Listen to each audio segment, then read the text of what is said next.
एक पुराने गरीब मोहल्ले में एक बुजुर्ग आदमी रहता था। उसका नाम था अब्दुल्लाह। सफ़ेद दाढ़ी, कमज़ोर जिस्म, लेकिन दिल इतना साफ कि लोग कहते थे कि उसके घर की दहलीज पर फरिश्ते भी बैठते हैं। उसकी रोज़ी कम थी, लेकिन उसकी आदत थी कि जितना भी मिले उसमें से थोड़ा सा हिस्सा वो हमेशा किसी न किसी ज़रूरतमंद के लिए निकाल देता। एक सर्द शाम अब्दुल्लाह को सिर्फ एक रोटी मिली। घर में चूल्हा मुश्किल से जला और उसने वो गर्म रोटी सामने रखी। ठंडी हवा से उसका बदन कांप रहा था, भूख से पेट मरोड़ रहा था, लेकिन वो बैठकर बिस्मिल्लाह पढ़ने ही वाला था कि दरवाजे पर दस्तक हुई। बाहर एक छोटा बच्चा खड़ा था, पैरों में चप्पल नहीं, बदन पर फटा हुआ कुर्ता और आंखों में ठंड और भूख का डर। वो धीमी आवाज में बोला, मुझे 2 दिन से कुछ नहीं मिला। चाचा, क्या खाने को कुछ है? अब्दुल्लाह की आंखें भर आईं। एक पल के लिए उसका दिल लड़ा, एक तरफ उसकी भूख, दूसरी तरफ बच्चे की हालत।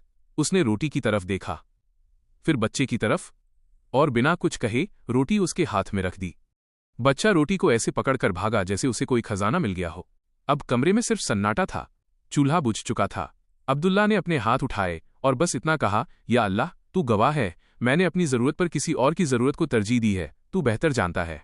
उसी रात नींद में अब्दुल्लाह ने एक अजीब सा सपना देखा, एक सुनहरी रोशनी और उसमें एक आवाज इतनी मुलायम कि दिल पिघल जाए। आवाज कह रही थी, मेरे बंदे, तूने अपनी रोटी एक भूखे बच्चे को दी और आज मैंने तेरी किस्मत बदलने का फैसला कर दिया है। सुबह हुई तो दरवाजे पर एक दस्तक हुई।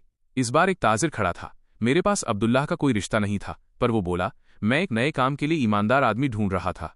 लोगों ने बस एक ही नाम लिया, अब्दुल्लाह। अगर आप मंजूर करें तो मैं आपको अपने गोदाम की देखभाल का जिम्मा देना चाहता हूं। अब्दुल्लाह की आंखों से आंसू बह निकले। उसने आसमान की तरफ देखा और कहा, या अल्लाह, तू कितना करीम है। कुछ महीनों में अब्दुल्लाह की तंगी खत्म हो गई।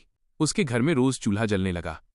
लेकिन एक बात कभी नहीं बदली, वो हर खाने की पहली रोटी किसी जरूरतमंद के लिए निकालकर रखता। मोहल्ले के लोग कहते थे, अब्दुल्लाह की रोजी रोटी नहीं, दुआओं से चलती है।